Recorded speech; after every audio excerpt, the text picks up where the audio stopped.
What's going on, everybody? Welcome to the Jared Barnes Show. I am your host, Jared Barnes. We got a full barn today. Tyler, Micah, Nate, they're all here. We don't have a whole lot of time to talk about this, but first thing I want to talk about, we're recording this on a different day. This is Monday night. Bailey Zappe's freaking balling right now. Mac Jones, punt, interception, punt. I mean, he couldn't punt, interception on 3 consecutive drives. Mac Jones probably just lost his starting job to the Bailey friggin' Zappe. The next Tom Brady in New England fans' eyes. And even with the story itself, kind of relates a little bit to the Tom Brady story. A low-round draft pick coming in. I hope Bailey Zappe is the future of New England just because I'm a Western Kentucky fan and I'm a Bailey Zappe fan. Someone told me that when he was drafted in New England in April that he would be the quarterback number 1 by the end of New England season. I laughed at them. That was my cousin John. He might be right. I can't actually believe that he said that and probably predicted it correctly, but he knew Zappe a little better than I did because he had watched the film on Zappe, but that's impressive. But we'll talk about the former New England Patriot quarterback Tom Brady first in our Around the NFL headline. Brady and the Bucs performed awful on Sunday in their loss to the Panthers. The offense sputtered all day and only scored 3 points, and the issue started extremely early. Mike Evans dropped a wide open touchdown where there was no players around him within 10 yards, something that you don't see him do very often, if ever. And it's not something that Evans, it's way out of character for Evans, and it just started the downhill decline in that game for the Tampa Bay Buccaneers. The defense was missing some pieces, though. They did not have starting defensive backs Carlton Davis, Sean Murphy-Bunting, and safety Logan Ryan, who recently underwent surgery on his foot this past week and is probably out for the entire season. So their defense struggled quite a bit versus P.J. Walker and the Carolina Panthers run game, which did not have Christian McCaffery. The Panthers won the game, though, by bottling up Fournette. And I know this because I had Fournette on my team. He didn't do a whole lot this week, like fantasy team. He just didn't do a whole lot. He didn't have a lot of yards. He didn't have a lot of catches out of the backfield, nothing.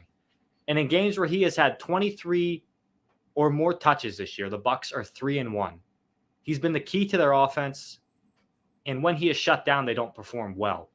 But when he's on, they're good chance they're going to win the game. Now, it was an impressive win for the Panthers.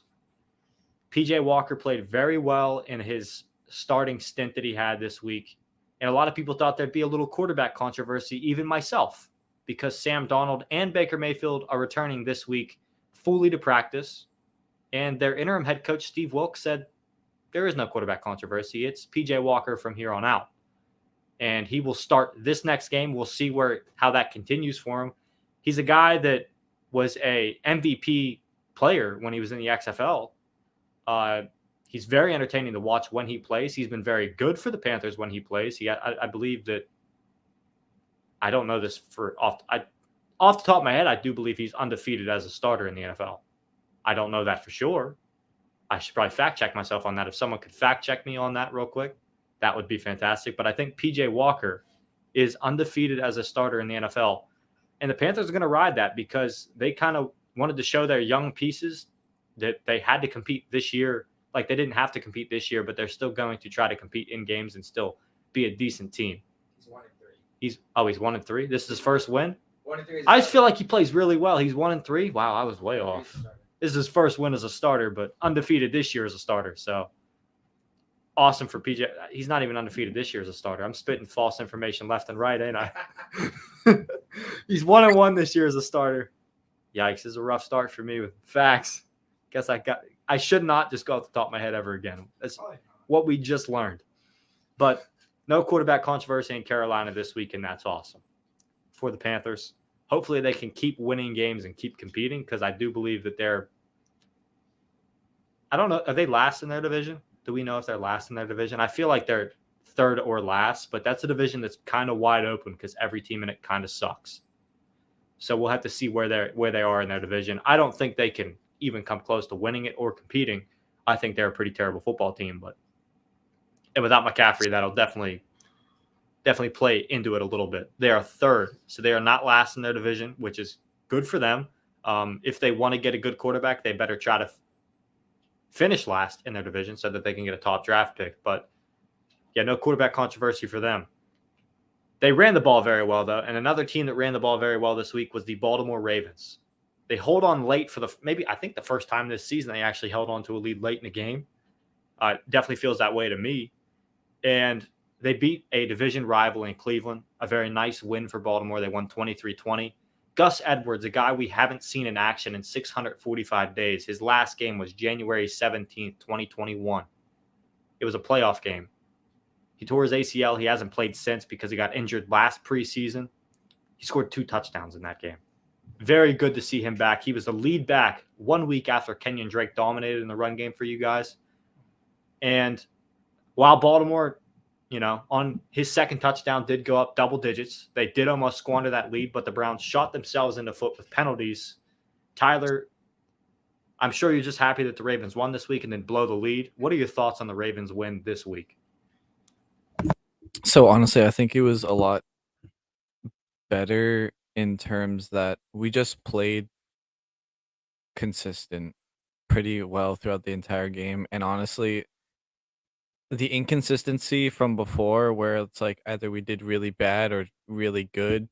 Like last week we definitely took a step back from when we had played against whoever we played against the week before, and we had absolutely the Giants.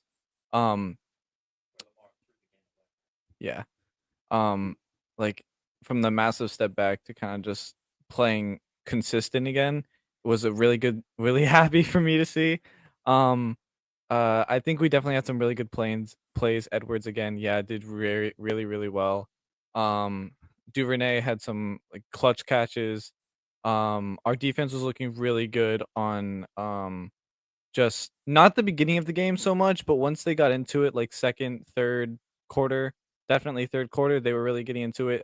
With the multiple sacks on the QB, the strip, that was that turned into a fumble for us, a turnover. I was very happy about that. But yeah, I think we definitely played consistently this game, and it was really good for us. Like for once, we actually put more points in second half than we did the first half of the game. Which I think we should definitely try to keep up. Again, it was way too close. Again, for my liking, coming down to literally like the last minute, and it was so close because if they had gone really any closer, it would have been like kicking range, and I really just was very scared about that. But all in all, I think they played very consistently this past week. Yeah, and the most impressive part of that game was that you went up against a very good rushing attack in that game. I mean, Cleveland is known for running the ball. They have Kareem Hunt. They have Nick Chubb. They're really good at that. And you guys outrushed them 165 to I'm spitballing here with facts off the top of my head again, but I feel like this one's pretty accurate. 165 yards to 113 yards this week. As a team, you guys outrushed Cleveland. You outpossessed them because of that, and it just led you guys having a better game consistently. Because Lamar's passing game, as much as I love Lamar, you guys won without really Mark Andrews playing very well. Did I actually get that on the nose? It was like 160. It was 160, 113. Okay, so I got Cleveland on the nose. That's pretty impressive for me to remember that number off the top of my head, considering that I can't remember much off the top of my head about PJ Walker. But you're 1-3 when it comes to stats today. I'm 1-3 when it comes to stats today, just like PJ Walker in his career in the NFL. Good tie-in, Nate. Good tie-in. But yeah, gotta love I don't love that the Ravens are winning games, but again, I hate Cleveland. I hate the Ravens. I would prefer that game ended a tie, but that probably gives the Steelers a terrible shot at winning the division. So I'd rather one of those teams lose, specifically the Browns, because I think you guys could fall apart down the stretch. I think that maybe when Deshaun comes back, depending upon how they work out the massages inside the facility, maybe he could lead Cleveland to a playoff berth. I don't want that at all. Like I want the Browns to stay in the lower half of our division. I want the Browns to finish last. I mean, that's any AFC North fan because the Browns suck. But I mean, I think with any quarterback, returning from an injury or returning from a suspension, you just want to see a happy ending, And so I think that's kind of what we're looking at with Deshaun Watson. It's just him seeing a happy ending. And like, what better way to come back to the NFL by beating the Texans and then going on and leading their team to a playoff. So, yeah, your division is pretty stacked. But I do hope Cleveland wins just so we can get that happy ending. So that's all I got to say. I love when Nate just works in those little jokes there for all of us and the listeners. It's nothing better than when he does that. And speaking of Nate, his team had a massive return this week in Dak Prescott coming back. Cooper Rush, kind of the last few weeks, hasn't played all that great. Specifically against the Eagles, he didn't play good. He didn't really. I think he only threw for less than 100 yards versus the Rams, but you guys won. So seeing your franchise quarterback return had to be great. It was against the Lions. You guys did struggle on offense a little bit, but I think Dak was able to knock off some rust a little bit in this game. It was a win that was dominated by the defense, but towards the end of the game, you could see Prescott was getting more comfortable in the offense and stuff like that. But he realized that what he saw while he was on the bench and not playing made the offense successful was the run game, and he had this to say.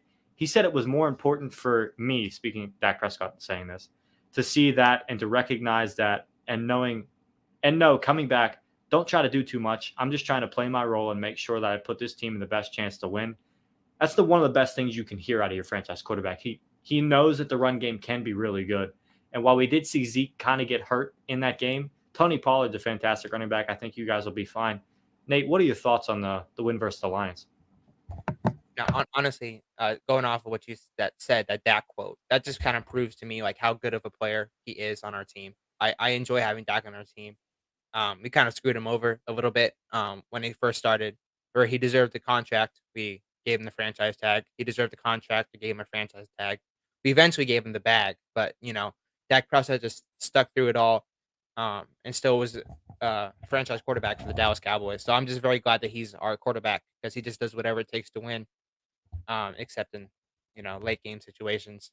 It was one time, but still pains me to this day. But in this game specifically, Dak threw for 207 yards, threw for 1 touchdown late in the game. He was getting the rhythm back near the end. I was very pleased with his performance. But yeah, our defense is just dominant. I see our team just being an elite team defensively, and once Dak gets it going, I think our offense can be pretty unstoppable too. With Brown going, CeeDee Lamb going, Michael Gallup going, Zeke, Pollard. There's just too many weapons on that team for us to be stopped. Once Dak gets back into the system, once he starts filling it out again. And so I think this is going to be a really cool division because the Giants are now 6-1. Eagles are 7-0, right? They won this week. They're 7-0. Eagles are on a bye, so they're still 6-0, but undefeated still. 6-0. Yeah. So like this division is going to be really, really, really fun to see. It go down to the wire. But yeah, this Cowboys team just shows that they're one of the best teams in this division, one of the best teams in the NFC right now. Even though it's against the Lions, our defense is dominant. We just have to wait and see Dak's just getting back into that offensive system. So I was just very pleased with this performance this week. Yeah, and one of the best things about Dak coming back right now is like your wide receivers is just starting to get healthy too. Like Gallup he's been slowly transitioned back in. So by the time that Gallup at this point, I don't know if he's 100%, but I feel like he definitely is because he's played 2 or 3 weeks. And while he didn't get any catches in this game, he wasn't really targeted. I think having like a healthy receiver room now for Dak and like hopefully Zeke can come back healthy for you guys because you guys will need that to beat the Eagles because the best way to beat the Eagles is to keep the ball out of that offensive hand and tire that defense out. So you have to run the ball against the Eagles and to really win, hopefully for your guys' sake to beat the Eagles, hopefully Zeke is healthy by the next time you guys play because I don't think Tony Pollard can carry the load by himself. And I don't know if you guys have the offensive firepower to carry the load like offensively without Zeke at this point. Yeah, honestly though, even without Zeke, this is probably one of the most complete teams that I've seen from the Dallas Cowboys in a long, long time. We have one of the best defenses in the NFL, and we've consistently had one of the best offenses in the NFL for a long time, past couple of years. And so I think, like, especially Zeke is playing better than he has been in the past couple of years, and we still were the number one offense. So I think Dak getting back into that system, we're gonna be a top offensive team and a top defensive team. It's gonna be a really, really balanced team, and so I think we're just gonna be hard to beat on both ends. So I'm very excited to see. Hopefully Zeke comes back, but I think we still have a shot to win our division, even tie the Eagles. I don't really know how tiebreakers work, but I'm just very excited to see how it goes down at the end of the season. I am as well. And unlike your team, my team really doesn't look like they have much of a shot to win that division or go to the playoffs. And that really sucks because on Sunday Night Football, Kenny Pickett and Steelers lost in a very low-scoring game to the Dolphins. Now, very early on, it looked like Miami was going to run away with this game. The first drive, Tua just went straight down the field, passing to Waddle, 7 points. We go out there, 3 and out, like a consistent Matt Canada-led Steelers offense, punt the ball, and then we get an inconsistent punt from Presley Harvin, 23-yard punt. Then Miami, a chance to go up 14-0. We held them to a field goal, which is great. The defense held. And then Kenny Pickett goes out on the next drive, throws an interception. I get pissed off. It was a bad throw, bad decision. And he made quite a few of those in this game. Bad throws and bad decisions. But he's a rookie. It's a learning curve in the NFL. Even though he is 25 years old, it is a learning curve. It has nothing to do with his tiny hands, if that's what you guys are thinking in this room, and the people out there thinking that it has to do with his tiny hands. Nothing to do with his tiny hands. You know what they say about tiny hands, Jared? We ain't got to discuss anything more about his tiny hands. Glove. You ain't got to say no more comments about his tiny hands. He just made some bad decisions, and he's a rookie, and he'll do that. It wasn't really a hostile environment. I almost said it was a hostile environment. The Steelers crowd pretty much made it a home game, just like they do every single road game we go to. I mean, because every time he passed the ball to Pat Freiermuth, the whole place lit up with Muth chants every single time Muth touched the ball. So, like, I can't even say it was a hostile environment. But, like I said, Pickett made a few rookie mistakes in this game. 2 of those, he threw 3 picks, and 2 of those interceptions were extremely bad and 100% on him. He did not read the coverage very well at all. I assume he didn't read the coverage very well at all, but I don't see how he couldn't have saw Javon Holland on his second interception in the game, just kind of sitting there knowing that he was going to throw it to the curl route, and then Javon Holland getting like a 40-yard return, setting the Miami Dolphins up to kick a field goal that probably would have won them the game, but for whatever reason they didn't. But they won the game, so it's not going to get talked about all that much. But either way, I think it was a rough decision on Mike McDaniel's part. And then they turn the ball over. We get a chance to win the game. We drive because the defense put us in a great spot that whole game because they held Miami. And they held Miami and the horses on the outside for Miami to 16 points, which is impressive to do considering that we don't have TJ Watt, our best defensive player. Like Cam Hayward was held pretty quiet all night. And like, other people had to step up and make plays, and they did all game long. Trey Norwood stepped up all game long. Edmonds stepped up all game long. I was very impressed by our safety play in this game of guys that weren't named Minkah Fitzpatrick. But for some reason, our offense can't score any points.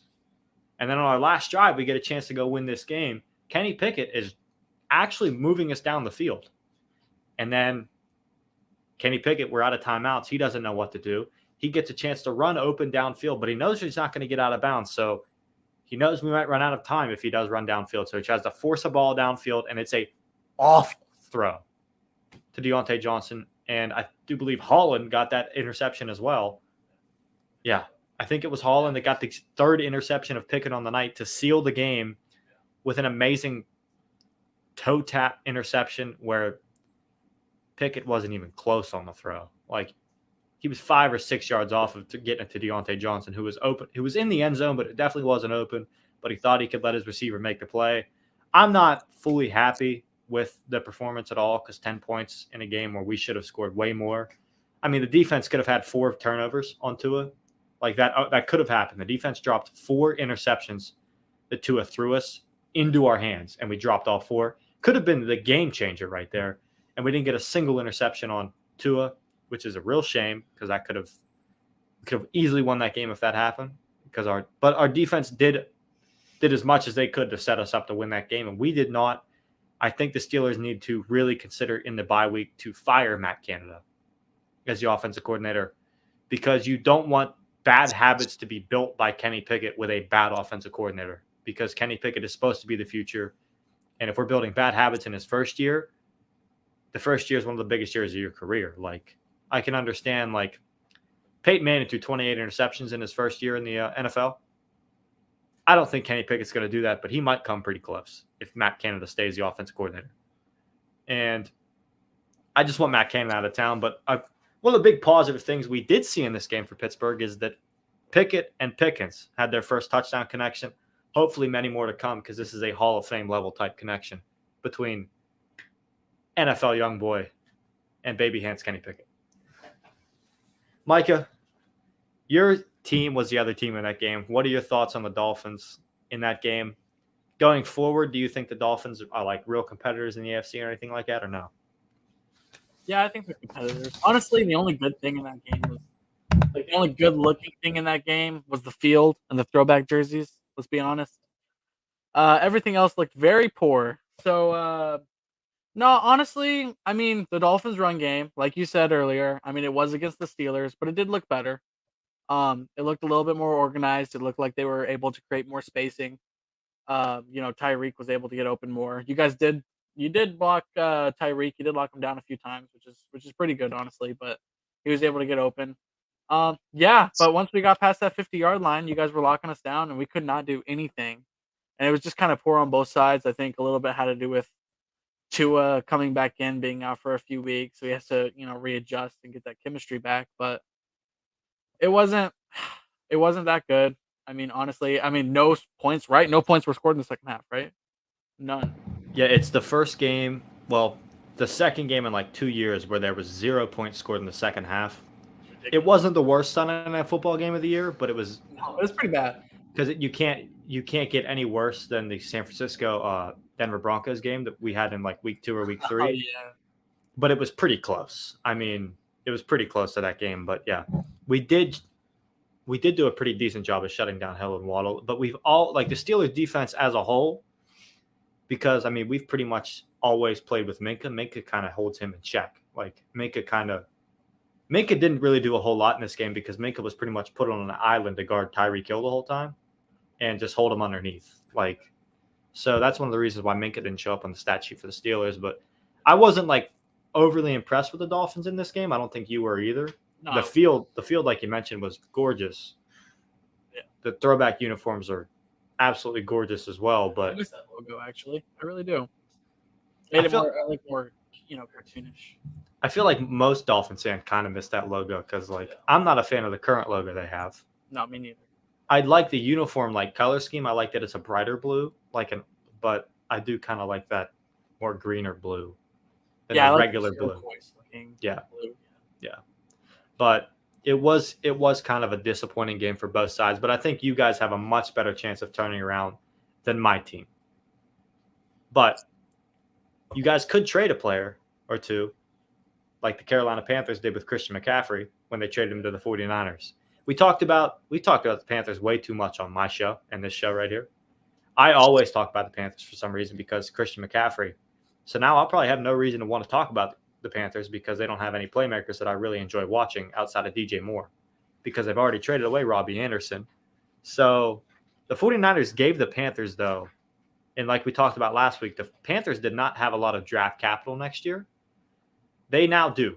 In 2023, they're going to have a second, third, and fourth round pick that was given to them by the San Francisco 49ers, along with a 2024 fifth rounder.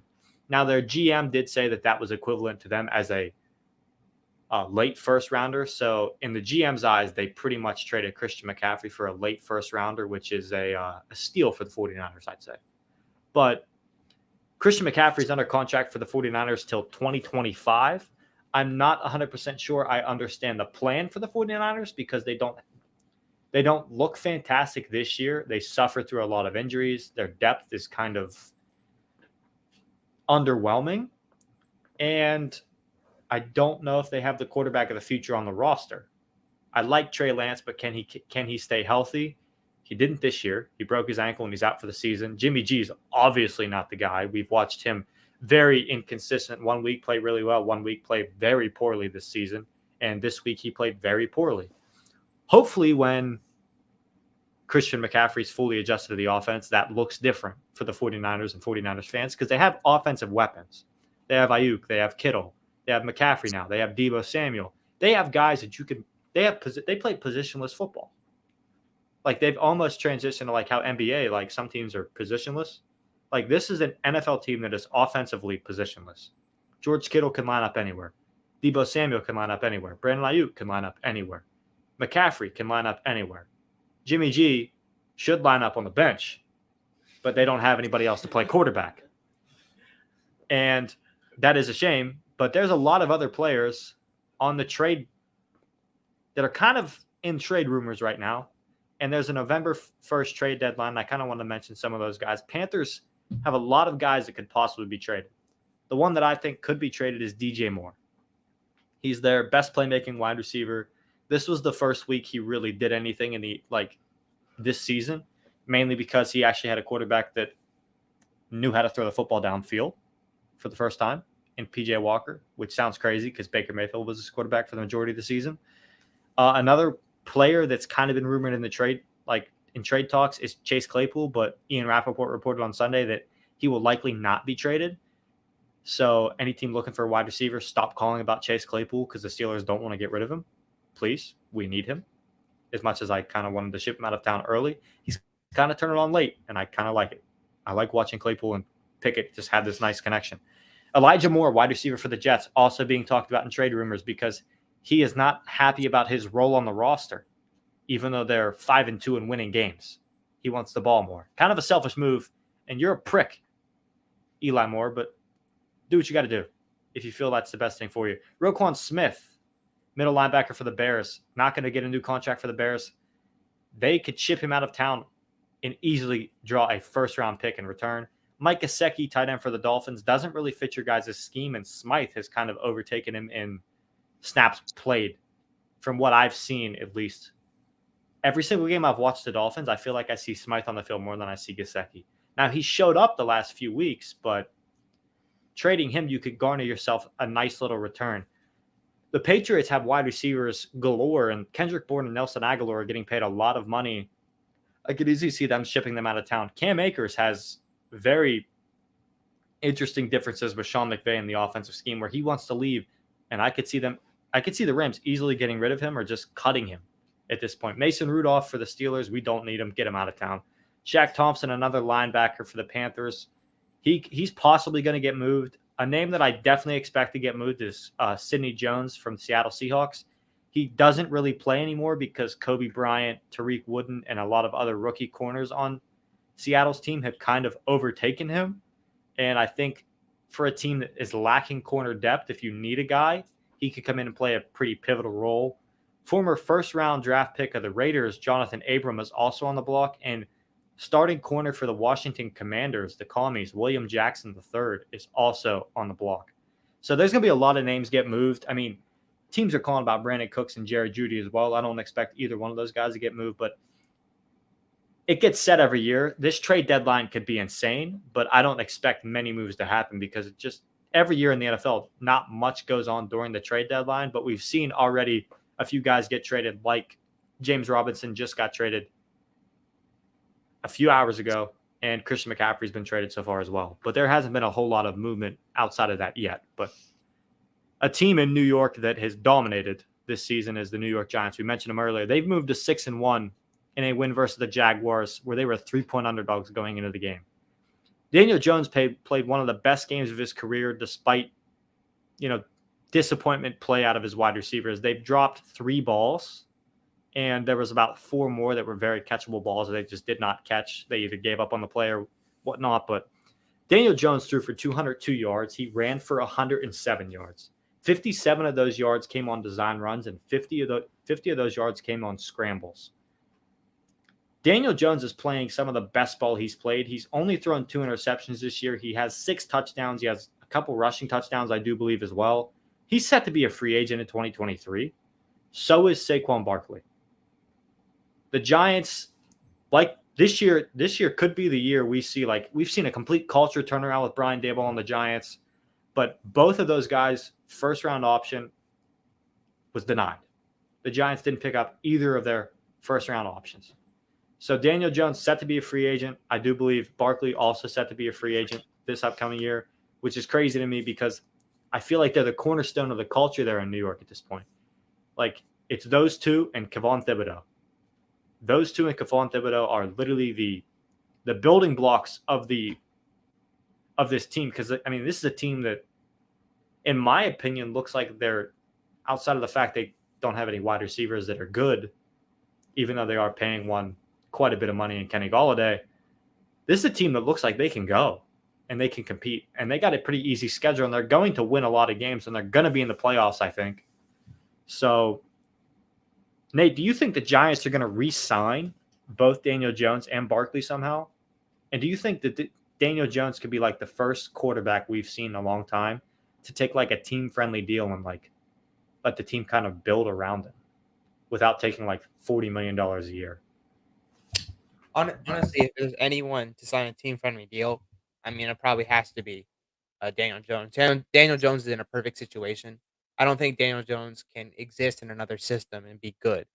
Like, I don't expect a lot of teams lining up giving him a massive contract, because they'll credit his success. Oh, you had Saquon Barkley. Oh, you had Daboll. You had this good team around you. That's why you were good. And so we're not going to offer you a great contract. And so I think in order for Daniel Jones to continue being in a good situation, he has to take a team-friendly deal. If he doesn't, he's kind of betting on himself, and he's going to lose. I don't think he's going to win that. He's not going to win. When he bets on himself, he will lose. But Saquon's going to get a bag. So I think at the very least, they're going to sign Saquon back. They're going to give him a bunch of money. But Daniel Jones, I don't think it's possible for him to get a bigger deal elsewhere. So I think he's probably going to be one of the first quarterbacks to stay and, get a team-friendly deal just so he can be able to win in New York. And it's not something you see in the NFL very often. When you see a guy that was drafted in the first round, when he gets a second contract, if he gets a second contract, or when he gets a second contract, they normally get broken off. And Daniel Jones does not, like, he hasn't really ever been successful in like terms of like wins or anything like that, but he's always played decent. He's never really had help. Saquon's never really been healthy in his time as a starter. Like, he's never had very good wide receivers either when he's like healthy. And this is the first year he has an offensive coordinator that isn't inept. Like, last year, I don't know who Joe Judge had calling offensive plays, but I assume it wasn't anybody that was good. And Jason Garrett was calling plays before that. And we've seen what Mr. Clapp provides to an offense. Mediocrity. Nate has seen it firsthand. He's great on TV as he creepily smiles through the Football Night in America camera and makes me want to like literally look the other direction. I see his face in my nightmares. That's what I'm dressing up for. It's Halloween. I'm gonna freak He's people haunting. out. He's haunting. Like, him on Football Night in America, he's almost like a robot human being. It's very uncomfortable to me. He's very uncomfortable to watch on TV. I don't know if you guys seen him on uncomfortable. Because he's just the prototypical, just like TV, and he's always smiling, always happy. He almost looks like he should be clapping. And that's what he did literally all the time on the Dallas sideline when he was the coach. He also did the same thing for New York when he was the coach. So I'm glad to see the TV will not let him do that. But if they could like put him at a game and like let him just stand on the sidelines the whole time and just watch it, that would be content that I'm sure somebody would like. Definitely not me, but Daniel Jones for the first time ever looks pretty decent in his career. He's running the ball well. He's throwing the ball well. He has nobody to throw to, and he's still amassing yards and touchdowns, and it's just impressive to me. So I hope that the Giants can re-sign him, but we'll see what happens. Moving on from around the headlines, though, around the NFL, we have a new segment that I'm going to introduce this week called Quick Hits Around the NFL. Very similar, where we just kind of hit on other storylines very quickly that I think we can't really talk about for a whole lot of time because we don't have that much time a lot of the time when we record. But it's just stories that I think deserve a little like us to talk about a little bit. And the first one up on the docket is the Seattle Seahawks, because this year they've been impressive. A lot of the times the NFC West has been tagged as one of the best divisions in football. This year it is not that. It is the NFC East. But the NFC West right now, atop that division, sitting by themselves, are the Seattle Seahawks, led by Geno Smith. This is the team that last year was led by Russell Wilson and missed the playoffs. Didn't play well the majority of the season. And this year, led by Geno Smith, everyone was expecting them to be in a rebuild. I do believe they had an over-under wins of 3.5, I think. And I do believe they've exceeded that so far. They whooped the Chargers this past Sunday. Does anybody in here believe the Seahawks are a legit team? Because I don't really know if I do, because I'm not sure about Geno. But every week, Geno seems to make a throw that I'm like, well, not just one throw. He makes multiple throws a game where it's like, oh, this guy's figured it out. Like, he's a late bloomer, but he's figured it out at the quarterback position. Nate, what are your thoughts on the Seahawks? So coming from Phoenix, I hear a lot. I'm on Cardinals Twitter just because I'm on Arizona Twitter. So I get a lot of the Cardinals stuff. Cardinals are so confused right now. Honestly, I think at the end of the season, you might even see a coaching change. I think that's how bad it's getting in Arizona. People are just disgruntled with Kingsbury's lack of play calling. So there's dysfunction over in Arizona, who's probably one of the most talented teams besides the 49ers in their division. The 49ers, on the other hand, they have Christian McCaffery. They have probably the most talent out of this division, but they're kind of dysfunctional too, adding a whole nother superstar into their roster. And so with the dysfunction on those other two teams, I definitely see Seattle making some noise. Geno Smith has been a great quarterback, figures it out. He has what's his name? Tyler Lockett, DK Metcalf. DK's hurt, so I'm not sure if that's how, or if he's like seriously injured or if it's just a minor injury, but we'll have to see. But they have Marcus Goodwin, who was like in San Francisco for a few years, and he was really good in San Francisco, got hurt, people kind of forgot about him, and he's really talented too. Like, they on offense, like Rashad Penny has been one of the top running backs in the league this year in the last 3 or 4 weeks. Like, they run the ball well. They have guys to throw the football to. They have a decent offensive line. And Geno Smith, statistically, is a top 5 quarterback in the NFL this year. Like, he has a better record right now than Tom Brady as a starter this year. He has a better record than Tom Brady and Aaron Rodgers. Not something you'd ever think you'd hear ever. The last stat you think you'd hear this year is that Geno Smith had more wins than Aaron Rodgers and Tom Brady as starting quarterback this year. And that's the case.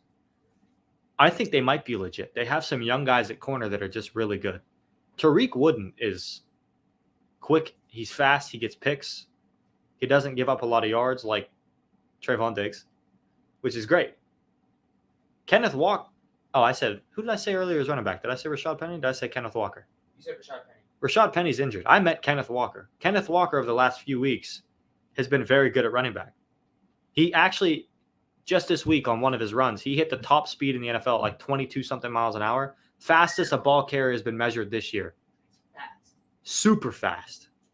This is an offense that can go.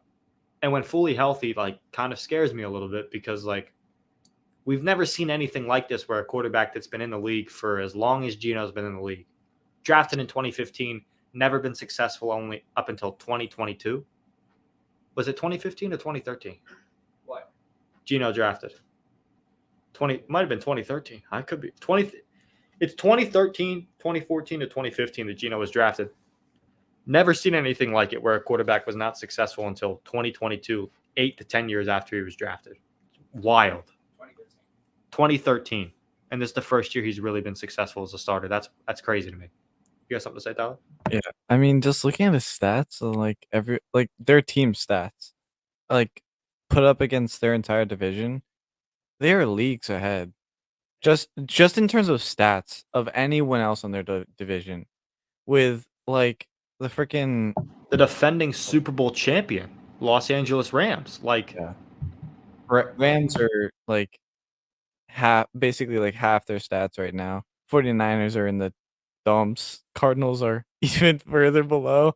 Like, And actually getting to like your next point, the 49ers, like I think we can wrap the two of those into like one basically because Seahawks won, yeah. Geno is like looking extremely well. But yeah, I see the Seahawks just taking this entire division and like running with it because unless the 49ers pull out like a rabbit out of a hat, which they have on the offense. Like, yes, they definitely can with their offense. But if they're actually able to do that is kind of the question at this point. but does anybody in this room consider them a Super Bowl contender? Absolutely not. I mean, you can give a monkey a bunch of power tools, but I don't think he's going to build a house anytime soon. Now, I'm not dissing on Kyle Shanahan, but like just in the sense of just because you have all these tools, just because you have all these weapons, doesn't mean you're going to be great. And so I think they're going to have to take some time to figure it out. Sorry, Shanahan, I didn't mean to call you a monkey, but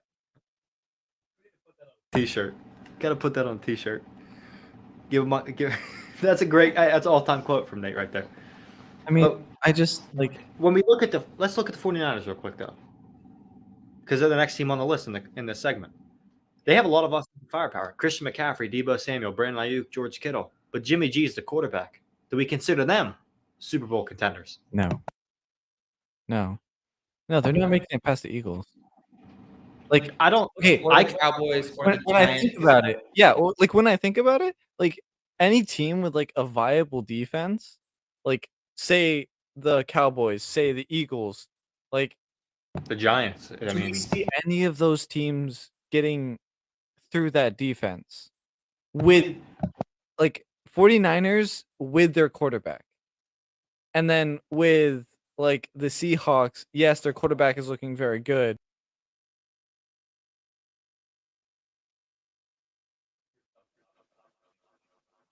Oh.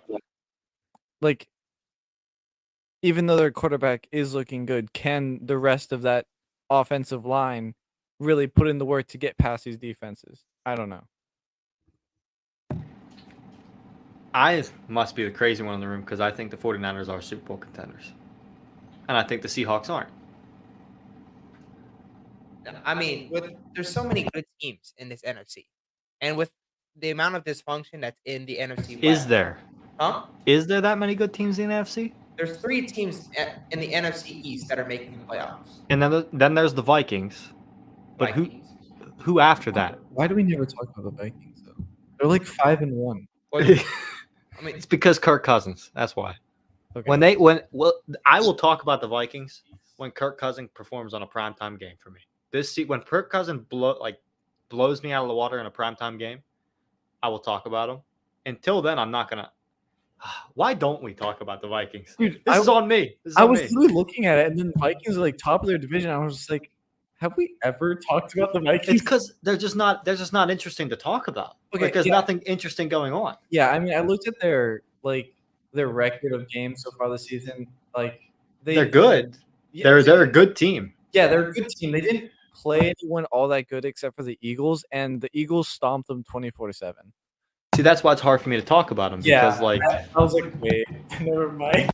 actually, looking at this NFC, this is a horrible, like outside of the NFC East, like this is like one of the at least like everyone's bad.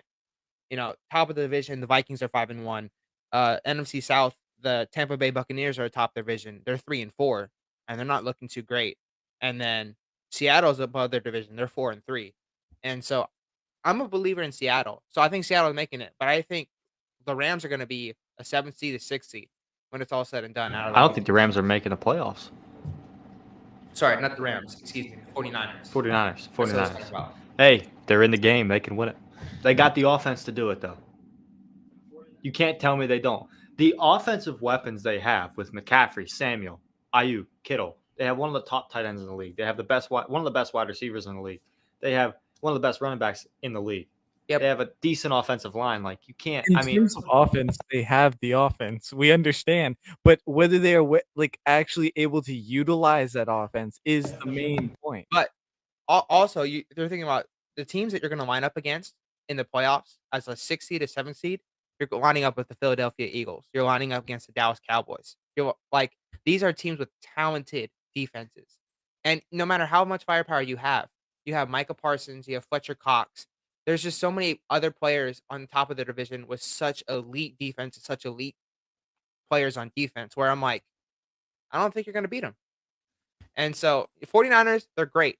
They have great offensive talent. I think next year they're going to be an elite team if they can figure it out with their quarterback. Easy. Give Shanahan some time. He'll figure something out. But maybe there's a chance he can go get the quarterback he originally wanted. Supposedly, Shanahan originally wanted Mac Jones with the 3rd overall pick, and he was kind of pressured into taking Trey Lance. With Mac Jones getting benched tonight for Bailey Zappi, who knows what might happen there. If he really needs to go get depth at quarterback, he might, hey, New England, let's make a trade. You get Jimmy G back in the fold. Back up Bailey Zappi. Let him kind of be the Brian Hoyer for the Patriots from this point on. Because Brian Hoyer has just kind of been around forever in the Patriots organization. And let Zappi be the guy. Send us Mac Jones, and he can make Mac Jones a guy. I don't know. We'll see. But we're talking about a lot of the NFC teams. So I'm going to bounce to the next NFC team on this list, the Packers. They look rough offensively. Defensively, they're also like not stopping teams they should stop. Are they going to miss the playoffs? Because I think they are. Yeah. I think they are. Does everybody else in the room kind of agree that they might? We all think they're going to miss the playoffs. That's wild. Because like they have the guy that's been MVP 2 seasons in a row playing quarterback for them, who's playing still at a pretty high level, but he just does not have a weapon to throw to outside of Aaron Jones. I think if you put Trayvon Diggs in that wide receiver room, he's going to be their number 1 starter. Like, that's how bad this wide receiver room is for the Packers. Like, he has no one to throw it to. Like, you can see in the sideline, like, he said, like, what the F are we doing? To his coach. Like, he doesn't know what's going on. The team is confused. And, like, Matt LaFleur does not look like a great coach right now. And so this team, I don't know. Do we see him going elsewhere in the NFL? Do you see Aaron Rodgers getting traded elsewhere? That's probably going to be the most likely solution, or retirement. And that is an interesting point because there's another team on this list we will bring up here in a few minutes that might have a quarterback opening next season. And Rodgers could easily go there. And that's the Indianapolis Colts. We'll just bring them up now.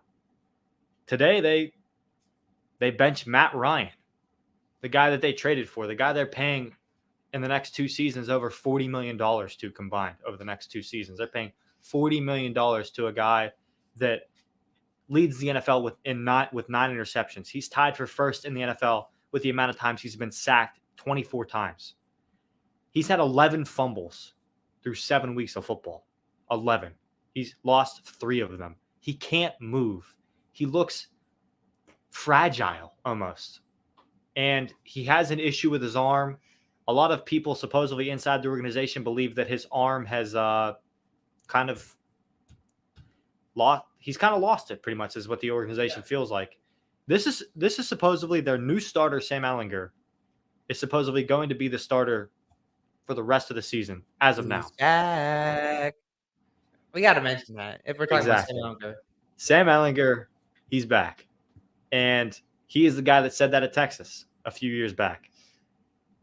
And Sam Ehlinger is I love Sam Ehlinger. He's been one of my favorite quarterbacks to watch in college football when he was at Texas, because he's just entertaining to watch. That kind of a thing right there where he stirs so much hate towards himself when it's definitely not needed to happen is almost hilarious, because he honestly thought that he was bringing Texas back single-handedly, and he didn't. They were really bad the next year. They didn't even win the Big 12.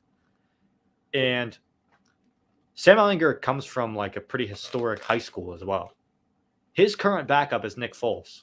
When he was in high school and when he graduated high school, Sam Ehlinger, he finished up his high school career at Westlake High School, where he played 4 years. He graduated and broke the all-time passing record for that high school's history. That record was held by Nick Foles, his backup quarterback now in Indianapolis. Before that, that record was held by Drew Brees, a Hall of Famer in a lot of people's eyes and mine. So it's not like he came from a high school, and it's not like he played football at a bad high school. He played football in Austin, Texas, Westlake High School, a powerhouse. Then he goes on to Texas, the school of his dreams. This is not a guy that, like, when you look at him, he's not prototypical size. Like, he's not a guy with a super strong arm, but he's a guy that's a dual threat. He can run the ball a little bit. And that's what he did in college. He ran the ball a little bit. He threw it around. He was entertaining to watch when he was at Texas. He helped them stay competitive, even though they were kind of in a rebuilding patch, and pretty much almost won them a Big 12 title. I don't believe he ever did, but he got them close to being back. And now he's going to be the starter for the Colts moving forward. I think it's good for their offense because their offense ranks 31st in the run game. They have Jonathan Taylor in the backfield. He's one of the best running backs in the league. Why aren't they handing the ball off? Why are they throwing it as much as they are when their best wide receiver is Michael Pittman Jr., Paris Campbell, and a white guy in the slot named Alec Pierce out of Cincinnati? This is not a team that should be throwing the ball like that. A team that you could see throwing the ball that much would be Miami Dolphins, the Buffalo Bills, the Cincinnati Bengals, because they have actual weapons at the wide receiver position, not the Colts. And the Colts have one of the worst offenses in the league strictly because Matt Ryan has played so poorly. So I think Sam Ehlinger is going to do much better in Indianapolis. I don't think that they're going to win a lot of games with Sam Ehlinger at quarterback, but I think he'll at least be entertaining to watch. And I know it's preseason and stuff like that, but here's his stats from the preseason where he played extremely well. Do I have those stats? I thought I had those stats. Yeah, I do have those stats. They're right here. So he was a 6th-round pick in 2021. And during the preseason, this past year, he went 24 of 29, 83% completion percentage, 289 yards and 4 touchdowns. He ran for 71 yards in the preseason. He played fantastic. He even led them to a comeback this preseason. He led them to a 21-7 comeback when he stepped in the game. Immediately just came in and swung the momentum Indianapolis' way. Even though it's the preseason, that says a lot about who he is as a quarterback, in my opinion. And I think the Colts are going to be better off with Sam Ehlinger than they were with Matt Ryan. But is the Colts the next landing spot for Aaron Rodgers? That's the question. Because I feel like that can be the place where he can end up going. He has a good relationship with Pat McAfee. I'd assume Pat would try to want to do everything in his power to get him to Indianapolis. And I think that is the next landing spot for Aaron Rodgers after this season when they miss the playoffs in Green Bay. Anybody in here disagree with that statement? Honestly, I think of another team where they're like a quarterback away. I think of the Commanders. Now, I mean, we talked about it earlier before the show started. I think the Commanders are probably going to make a run at him because they were desperate this offseason to get a quarterback, and they ended up with Carson Wentz. Definitely not the guy they wanted, but would the Colts have been better off with Carson than with Matt Ryan? That's the other question that you have to ask as well. Yeah. Like, Carson's been bad for the Commanders, but, like, Matt Ryan's been worse than Carson was, which is crazy. I don't think Matt Ryan is as skilled at this present moment. He probably was as skilled as Carson Wentz was, but at this present moment, Matt Ryan is not as skilled as Carson Wentz is right now. But Carson Wentz just does not have a very great decision maker in his brain. I don't know. Something's wrong with that man. I just don't really know what's up with him. But honestly, if I have to pick a team for Aaron Rodgers to go to, I'm picking the Commanders just because they're a team with a hole at quarterback. They're kind of one good quarterback away, I feel like, from competing in that division. And so that's where I'm going to say that landing spot is. I don't exactly know what a trade package would look like for Aaron Rodgers because Aaron Rodgers is definitely an MVP candidate. But I am definitely excited to see what this saga looks like right after this. But yeah, if I had to pick anywhere, I'd probably pick the Commanders. So I think that would be a good landing spot for Aaron Rodgers as well, and it'll be interesting to see. There's just so many questions going on around the NFL and stuff like that, and it's just the offseason is going to be fun. I think this offseason, it's going to be a fun stretch the rest of the season. But I feel like at this point we kind of know who the real, true competitors are going to be. It's the Kansas City Chiefs. It's the Buffalo Bills. It's the Philadelphia Eagles. I think it's Cowboys. Giants. I mean, they could be real. I mean, it'll be interesting to see what other team in the NFC figures it out. Because I think there has to be another team in the NFC. Like, I feel like we definitely know in the AFC, though.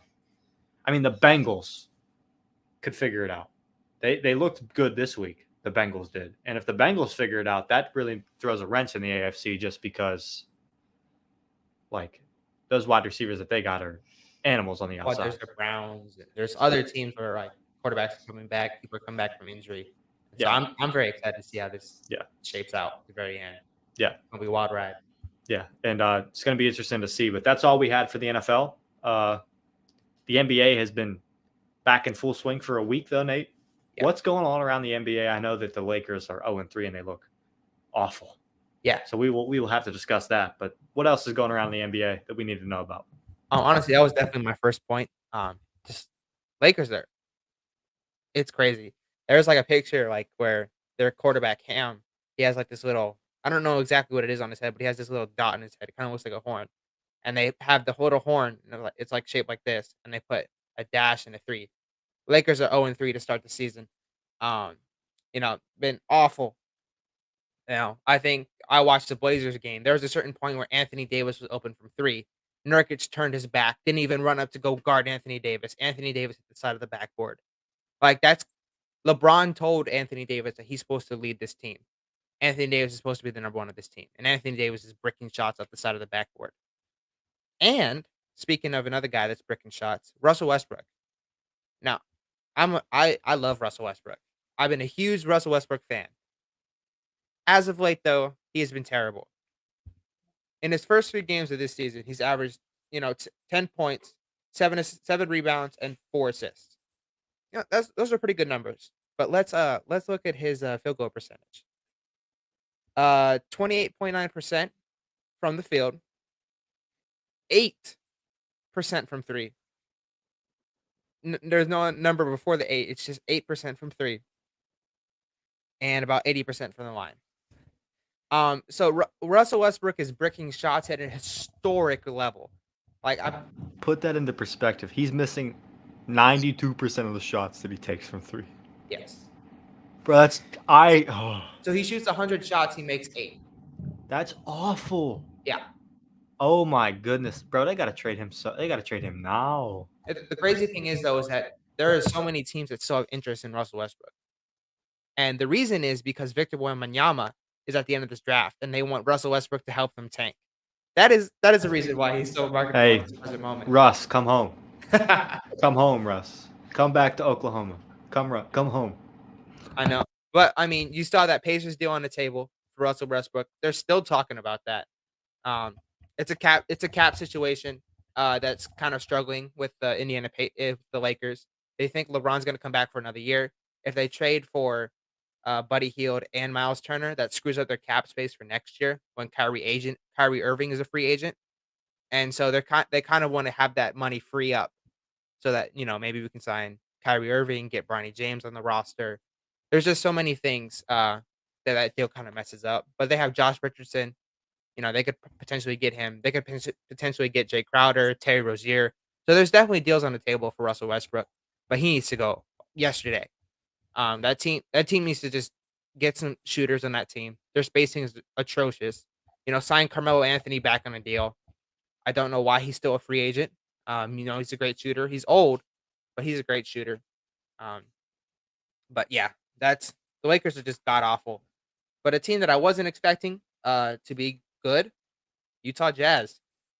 I don't know exactly what's going on in Utah. They traded Rudy Gobert. They traded Donovan Mitchell. They beat Rudy Gobert. Second game of the season. Lauri Markkanen looks to be a superstar. I think he's in his natural habitat over there in Utah. So he's drawing energy from the crowds and the fans. So he's definitely reaching his full potential. But yeah, this team looks to be really good. It's not going to keep up. They're going to trade Jordan Clarkson pretty soon. I think Danny Ainge is like, I tried to make this team bad. I have to keep working. I have to keep finessing teams for picks. So I think, Danny Ainge wants Victor Wembanyama. So he's going to do whatever it takes to get him in this draft. I don't think he was expecting the team that he currently has to be I think he kind of forgot that he kind of got guys that at one point in their NBA careers have proven that they can play. Mm-hmm. Lauri Markkanen has proved that he can play in the past. Clarkson's proved that he can ball in the past. Well, Colin Sexton's on that team too. Colin Sexton is a dog as well. Like, these are guys that can really play basketball, like, and they were just in bad situations. Yeah. Like, then when you put a bunch of guys that have like a chip on their shoulder on the same team, you're only really going to get success. I don't think he looked at that. I think he was only looking at the numbers, and that's where he kind of made his mistake as a GM. But he's a great GM. He's proven in the past he can build winners. Maybe his plan isn't to get Victor, but I feel like if you're smart, that should be your number one goal. Well, I mean, to be fair, he did get 5 first-round picks out of Rudy Gobert.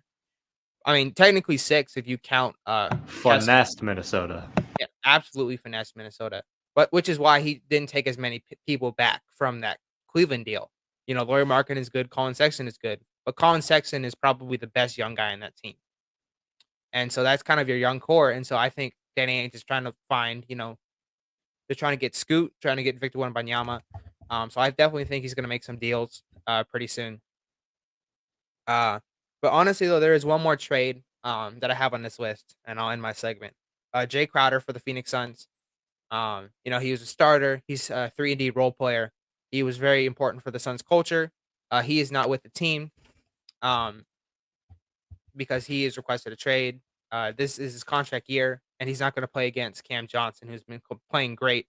He wants that bag, and so he wants to go to a team where he can play, where he can start, and then eventually get one more contract before he has to end his career. So I definitely see wherever Jay Crowder goes, he can elevate a team, whether that's Atlanta, whether that's the Lakers. I hope not. Then I will hate Jay Crowder.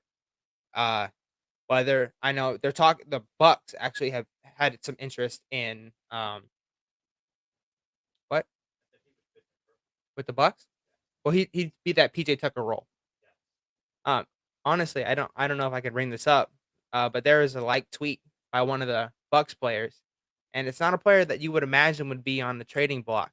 He liked to tweet. I'll just it's Chris Middleton. And so it's like it was basically a comment where it's like, you know, Chris Middleton and Jay Crowder wouldn't work on the same floor, and somebody commented, I don't know how Chris Middleton's gonna play on both teams for Phoenix and Milwaukee. Chris Middleton liked that tweet. I don't know what's going on. He's currently injured right now, so he might be trolling. He might be super bored. We don't exactly know. He might have been hacked for all we know. Honestly. I mean, that's definitely what he'll say when if it gets brought up to him. Oh, I was hacked. Well, definitely he wasn't as hacked as much as Doc Rivers was this past offseason. If you know, you know. But definitely there's not a whole lot of people on that Bucks roster that I expect the Suns to ask for in return. So he may be a piece in this trade. I don't exactly know what's going on in Milwaukee, but I think this Jay Crowder trade is going to reshape the NBA landscape once it happens. We just have to wait and see what happens. So that's kind of like the last moving piece before we finally see the contenders and the non-contenders, how good the contenders can be. But honestly, it's just been fun to watch basketball again. You know, watching games every night, it's been awesome. So that's all I got for this segment. My Twitter is so much better when basketball comes back because my Twitter is completely centered around the NBA. And when the NBA is not going on, the only thing I see is NFL stuff, which is great. But I love nothing better than seeing a massive dunk over somebody's head every single night. Like, it's one of my favorite things ever is just seeing someone get dunked on my Twitter. It makes my night. I'm glad to see the NBA back as well. Moving on, though. Tyler, a little bit of F1 stuff has happened, so we're going to spend a few minutes on that, and then we're going to get into our Halloween movie draft. So, Tyler, take it away with the F1. Welcome back. We were in U.S. for the Texas Grand Prix. Just a little bit of information about this race, honestly. I don't have all that much. Verstappen takes first place in Texas. Who would have guessed? A great placement, especially with the fact that Red Bull's founder just passed away this past week. It was a great placement and race for just respecting and giving him the proper send-off that he deserved. Hamilton takes second and is in the top 3 for the first time since Hungary Grand Prix, which is 5 Grand Prix ago, which is very, very uncharacteristic of Hamilton, and he has yet to win a race this series. Will he stick to his theme of winning at least one Grand Prix this series? We don't know. Leclerc takes third as Sainz once again gets a DNF, even though he started in pole position. Like, this season, Sainz has not been looking great. With Ferrari definitely being the only contenders in the constructors and honestly in the driver race, Sainz should not be doing this bad. They do not have a bad car. Sainz is making simple mistakes that are costing their team massively. He's not finished 6 out of 19 Grand Prix this season. Costing his and his average is around third place every single race. So if staying on his average, let's say he gets average every single one of those races that he didn't finish. He cost his team 90 points in the constructors, which is a massive difference when teams are scraping for 1 or 2 in the midfield just to get above the other team. 90? It's just tough looking at the Ferrari team, and I don't know what they're going to do with Sainz because I see him continuing this trend, and I really don't know what Ferrari has on their hands about dealing with that, but that's just a little excerpt from me that I was thinking about this past week. So looking for the next Grand Prix. We love your F1 segment, but we sadly did have to cut it slightly short this week just for time purposes. But that brings us to our final segment. We love Halloween. Next Monday is Halloween, so we had to do a Halloween movie draft. We are picking the names right now for the order of this draft. Let's go. I need to grab a freaking pen because I wasn't fully prepared. Crap. I'm good. All right. The first overall pick, Tyler. Yeah, baby. Second overall, myself. Third is Nate. And Micah just got screwed with the final pick. But that means you picked back to back, though. That's true. So that is the advantage of it. 3 or 4 rounds. What do we want to do today, boys? I'm not educated enough in horror films. I mean, you guys might be. You might have 3. We'll do 3 rounds. Yeah, because Michael was prepared for 3. I was prepared for 3. He doesn't really know that many horror films. That's fair. Well, it's not horror. It's Halloween. But horror plays a pretty big aspect. Okay, to be fair, the Halloween movies he's probably going to pick are not going to rank as high as the horror movies we are going to pick. True. Which, I mean, if you I know the movies. Like, yeah. out of like sense of being iconic, I know the movies. Okay. So, all right. Okay. So you just send your own. All right. First overall pick in this draft is Tyler. Okay. Where is he going to go? Screw you if you take what I'm going to take. I'm going to take Nightmare Before Christmas. What? My girlfriend. What? My girlfriend can't be mad at me because I didn't even get a chance to pick it. What? My girlfriend can't be mad at me because I didn't get a chance to even pick it. That's a good one. That's a fantastic movie. It's a great movie, but it's in Dude. the name. Okay. It is Halloween. Dude, it has one of the most recognizable Halloween songs ever created. Wow, I'll give you that. It's one of the best. Can I say it's one of the best animated Halloween films? Yes. Is there a lot of? Yeah, it is. Yes. It is. My girlfriend would kill me for even thinking that it wasn't. She's the biggest Nightmare Before Christmas fan of all time. She's got every Funko Pop you can think of for it, and I love that she does that, collecting the Funko Pops. But yeah, it's kind of wild. But she can't be mad at me for not picking it. I'm obviously going to go, Cameron. If you're watching, I'm taking Halloween. So Michael Myers is my guy. So too bad for any of you guys. You just lost the draft. But Nate, you're up. Hilarious. honestly, I'm not a huge fan of horror films. The only reason I've watched a couple is I had an ex-girlfriend. She loved horror films. And so I saw I think I saw Get Out with her. It's a good film. Great film. I'm not picking it with. I don't think it'd go well in this draft. But Yeah. good film. I do not think it would go well in this draft at all. However, I think, what is Freddy Krueger? What is that? Nightmare on Elm Street. Yeah. I'm taking that. That's a Solid.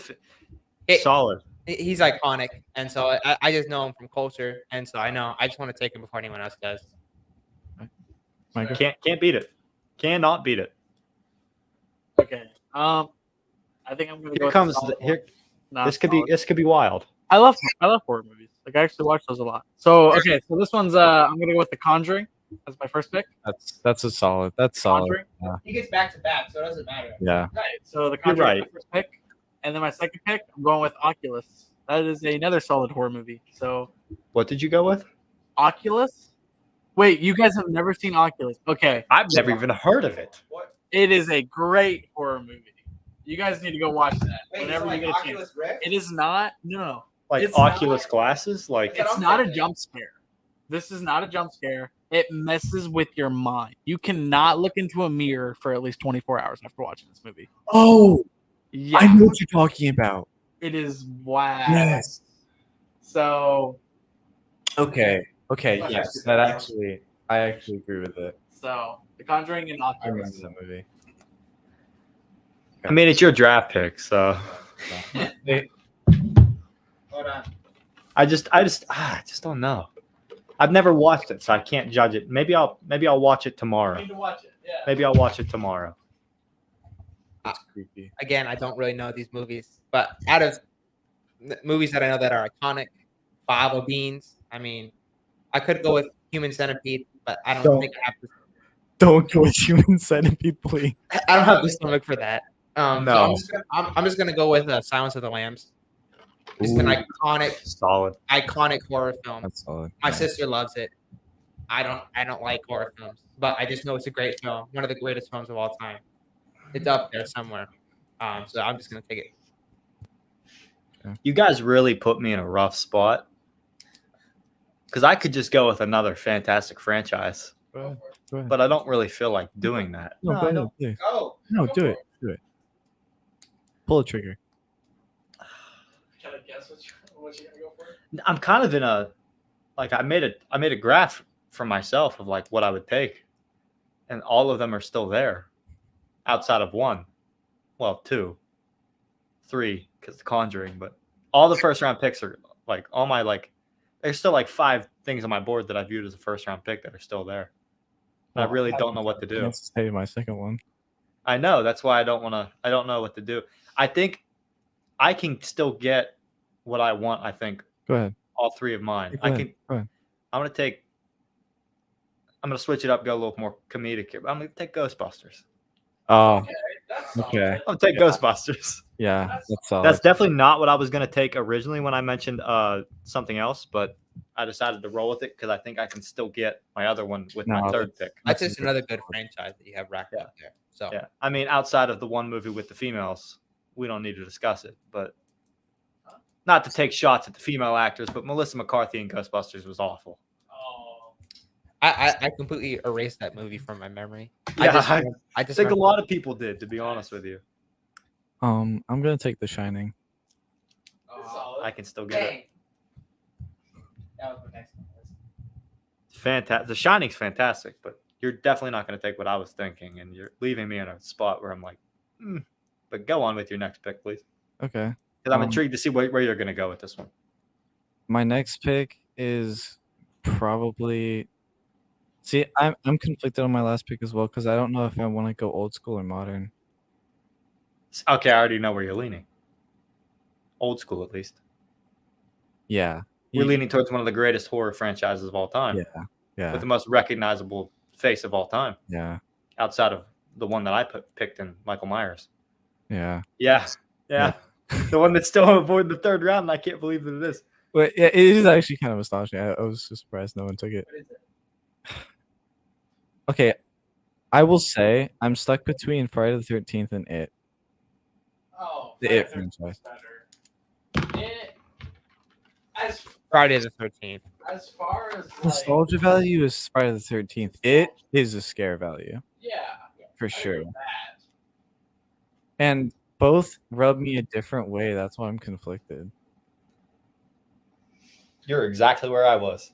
Like, I mean, look, the clown is like the easier, person to defeat. Like you just have to like yell. See, the stuff thing at is, with it, I get the old one and the new ones too. I just thought of that. I'm taking it because I get the old it and I get the 2 new ones.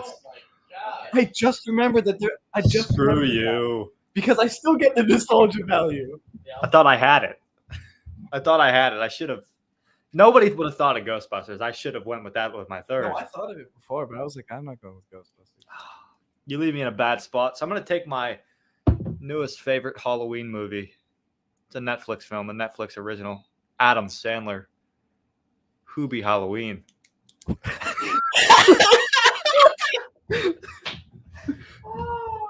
No. It honestly didn't matter what you took with this pick, just because he had Halloween in the first round. No way. Just a curveball. Just For an Adam Sandler movie, it was like, I love Adam Sandler and his movies, but like, It was a good you have to movie. take into, with this movie. It You have to wasn't terrible. with this movie. You have to take into account one thing. He said if he didn't win a Oscar for Uncut Gems, he was going to release the worst film of all time. that's fair. And his next film was Hubie Halloween, Okay, yeah. which has actually turned into a staple and a classic for me. Oh, I was about to say with who? I'm gonna say this might be the chips and queso. I mean, it's the third round. Chips and queso, Werther's caramels. That I'm allowed to have one off draft pick. This is a personal one for me, though. Okay.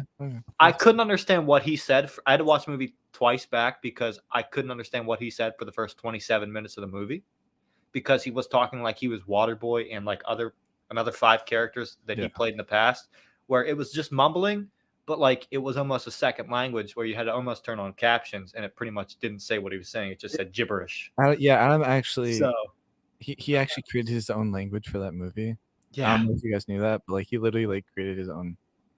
yeah. No, that's a bit, but He's got maybe the coolest item of all time in that thermos as well. yeah. The most people don't talk about his thermos in that movie enough. That thermos did a lot. Greatest thermos performance I think I've ever seen. I mean, this thermos was a zip line pretty much. Oh yeah. It was a go-go gadget, Inspector Gadget weapon pretty much. And he was just carrying that thing on his side at all times. Go thermos. Yeah, exactly. Like I had to take it because I knew it was going to get that kind of a reaction, just because nobody was going to draft that. Nobody was going to draft that, but False. I was actually thinking about that. I was going between Really? 2 movies. And I was going, yeah, I was. No. He took out one of them, and I now only have one Fantastic, other dude. option. Hey, what's your other one? Because I'm not gonna pick yours. There ain't no way I'm gonna pick yours. No, go. Go. What do you got? So this is probably gonna be my worst draft yet. Just Nah, because Nate, this is a very solid draft for you. Yeah. I mean, Nightmare on Elm Street and Silence of the Lambs are classics, dude. but to be fair, I've never heard of these movies. I just know because of pop culture. Nate, you have the greatest horror franchise, Dude, you picked 2 of like the best psychological horror movies of like all time. and you literally have a pick that we've mentioned directly in front of you. Hopefully, you don't butcher this one. I see what you did there. I see what you did there. Bro, you can pull off a Hubie Halloween and still come out like very good at this draft, dude. Wait, what are your 2 movies so far? I went with Oculus. Conjuring and Oculus. Conjuring, yeah. I can afford that. I can afford this pick. So I have to go with a culture movie just because we have to add it here. It's a It's a horror movie. It came out. It's pretty recently, 2019. Wait, is it the Winnie the? It's not the Winnie the Pooh one, is it? I thought about drafting that one. I did not see that. It's not the Winnie. Is that out? Yeah. Or No, no. it will be though. I can't wait for that. I'm excited. Yeah. I'm very excited. Next year, that'll be a number 1 pick for me. Yeah. I know where he's going. The Curse of Llorona. Yeah, Oh. Yeah. Interesting. It's from Mexico. Basically, this Yeah, woman- I know the story. Yeah. you know the story. Yeah. She found- Yeah, found- the lady found her 2 kids, and then she's like in the river looking for them and stuff. and then she drowns other kids for some Yeah. reason. That's just pissed off. Yeah, she drowns kids in the rivers. It's pretty not epic. Well, She like and calls their name. Mi hijos is basically like my children. Mhm. But like the thing is that at midnight you hear a lady scream. That's like a urban legend in Mexico. Is you hear a lady scream at midnight. It just mi hijos, which are my children, Hispanic. And so like it freaks people out because like some people just do it to mess with people. But like I had to go with it just because, shout out to the culture. I'm content even though I did not know anything about this. I just knew those two iconic films. But you can take it or take whatever you want, man. No. Don't.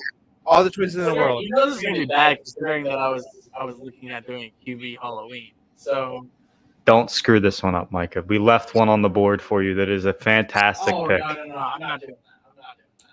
Yeah, he's not picking it. No. Wow. I want to go We're with. gonna let Jason go undrafted. Yeah, I left that one. Jason's gonna be sad at the bottom of the lake where he Yeah. belongs. We just let he drowned and we officially just let him die Yeah, tonight. we're just gonna let him stay down there. No those risk. bullies, I 50 can't. times. No, I want to go. I'm a big comedy guy, so I want to go with somebody like a comic relief. But I'm going with Scary Movie. Thank you. Okay. So Thank you. Solid pick. No, the entire franchise. Yeah, no. Yep. Thank you. so I absolutely love those. I watch them. But this is the last round, right? Yeah. Pretty Yeah. I mean, we could go another That's a round great because pick. there are some dogs That's on a the great board pick. still. Go another round. Nah, we don't. We probably shouldn't. But Probably shouldn't. I got like 10 Flash minutes. round? yeah, Okay. Yeah. we could go flash round if we really wanted to. Let's go flash round. We'll go flash round. We're Flash doing round. 4. Flash round. Mine. Micah, I'm you're up. terrible under pressure. I have anxiety issues. Micah, you Okay. literally have the franchise in front of you to be mentioned. I'll go with Jason, I guess. Okay, there we go. Yeah. I'll go with I him. couldn't let him go any further. I would go with him. That was probably That's like the epitome of bullying. So that was probably my next pick. You're up, But man. this is another movie that I know. I've actually researched it. Candyman. Oh, Candyman. I have to go with it. That's so many solid. so many versions. I have to go with that whole franchise. see, I'm stuck between the two staples of my childhood now: Charlie Brown or Halloween Town. Oh, just go Halloween Town. I'm gonna go Halloween Town. Halloween Town, baby. It's the 4th round. Yeah, Yeah, I'm gonna Halloween go Town. Halloween Town. yeah. Just because that pumpkin in the middle of the town's awesome. I'm gonna go with one that's a bit more older school. Literally came out the year I was born. It's The Ring. Oh. Nice pick. That's a 4th round pick. I mean, you have this is a very solid draft, I think, all around for I everybody. mean, I have very good horror movies. Yeah, the fact we let Micah get Friday the 13th in the 4th round, but I mean, he has Friday the 13th and The Conjuring. and The Conjuring and alone Scary Movie. are like paragons of horror. Yeah, and he's got the Scary Movie franchise. Like, Oh, yeah. I want to go with comedy. So. Dude, you've got one of the only horror, like literally some of the only horror movies to exist that has Snoop Dogg in it. True. Actually, yeah. that is true. Also, you guys need to watch. Is he in And Hoobie Rock Halloween? Do we Shaq. know? Huh? Is he in Halloween? I mean, Hoobie Halloween? Do we? Oh. I can't remember. Oh no, Shaq is, but he's the DJ that speaks Yeah. like a female. Oh yeah. Who's, I believe he was. Never mind. Was he also gay in that movie? Who? No, that Shaq's was character. no. You're thinking of a different movie. Yeah. Was there a movie where Shaq played a gay character? No, No, you're thinking of definitely Shaq. not. You're thinking of white girls or white chicks. Oh, you're right. You're right. You're Where, right. what's his face? You're right. Yeah, you're right. That's definitely that is actually what I was thinking. Yeah, that is what I was thinking. But what a fantastic draft! What a fantastic draft, boys. Yeah. Very fun episode. Very good episode. A little shorter than the last few, but that's okay. Still a decently longer one. We hope you enjoyed this episode. We hope you enjoyed the Halloween movie draft. We hope you guys have fun. Have a great Halloween next Monday. We won't be celebrating, obviously, but we hope you guys enjoy it. But hope you guys have a great weekend. We will see you next week.